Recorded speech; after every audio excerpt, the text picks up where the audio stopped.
I'm running to represent the exhausted majority, Democrats, Republicans, and independents, against the extremists.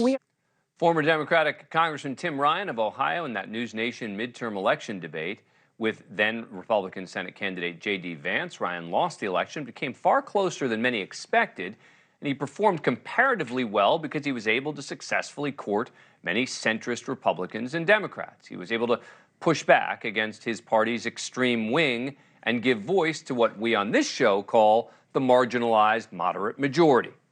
In a few moments, we will talk to Tim Ryan about a number of issues, including former President Trump's visit to East Palestine, Ohio, and the fact that the current president has not gone there. We're starting with President Biden. Politico reporting today that some Democratic insiders now saying Biden may not run for re-election, as he has said he intended to do. Quote, Biden may not run, and top Dems are quietly preparing the president no longer seems absolutely certain to go for a second term, leaving the party, his top aides, and potential candidates unsure about 24 and very quietly mulling Plan B. Now, at first he said he was going to announce in February. Now it seems it's April. And Tim Ryan, by the way, is one of the few high-profile Democrats to say publicly Biden should not run again. Do you want President Biden to run again in 2024? No, I've been very clear. I'd like to see a generational change. Mitch McConnell, Donald Trump, the president, everybody.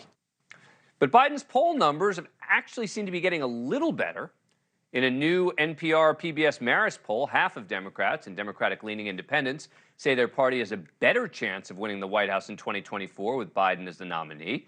Compare that to a poll released in November when 54% of Democrats and the Democratic-leaning independents said someone else would give the Democrats a better chance of winning. Now, one of the recent issues has been that surprise visit to Ukraine on Monday, which led to Biden getting skewered on Fox News and by local officials in East Palestine, Ohio, the site of that massive train derailment earlier this month that caused toxic chemicals to spew into the air and water there. The mayor of East Palestine questioning why Biden had time for a photo op in Ukraine and yet still has not visited East Palestine, where just yesterday the EPA, governor, and local officials were still struggling to convince residents the water is safe to drink. With the president being in Ukraine today, did that surprise you? Absolutely. That was the biggest slap in the face. That tells you right now he doesn't care about us. So agreed. He can send every agency he wants to, but I found that out this morning in one of the briefings that he was in the Ukraine giving millions of dollars away to people over there and not to us. And I'm furious. On President's Day in our country. Yeah, President's Day in our country. He's over in Ukraine. So that tells you what kind of guy he is. And then seeing an opportunity, former President Trump toured the area there today. To the people of East Palestine and to the nearby communities in Ohio and Pennsylvania, we have told you loud and clear you are not forgotten. Joining us now is the Ohio moderate and former Democratic Congressman Tim Ryan, who we've been referring to. Thanks so much for coming on the program. Appreciate it. What is your reaction to former President Trump's visit to East Palestine? And does President Biden need to be there or too late? What do you make of it?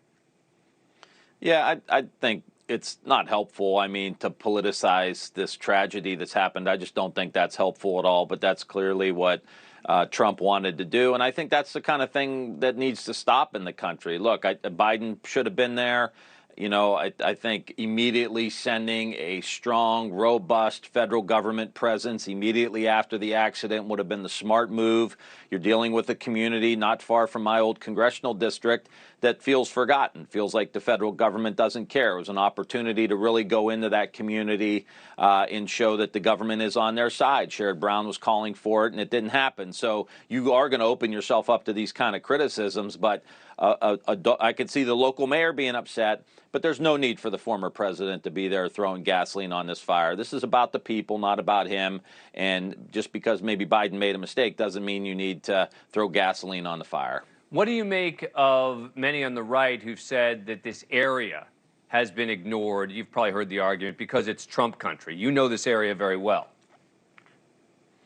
Yeah, it's insanity. I mean, there have been many national disasters, tragedies in red counties, red states, where the government went and did what it's supposed to do. The government's supposed to represent everybody, regardless if you voted for them or not. Again, I think, Dan, this is why people like your show. This is why my campaign did so well, is because people are tired of that. Like that's not a legitimate argument to say that this train wreck was to try to hurt white people, or it was on purpose, or any of that stuff. It's like people are tired of that. We have problems in this country. There are accidents in this country. Deal with them like adults and fix them, or do the best you can, and not try to overly politicize this stuff. And I think people make a lot of money off of doing that, quite frankly.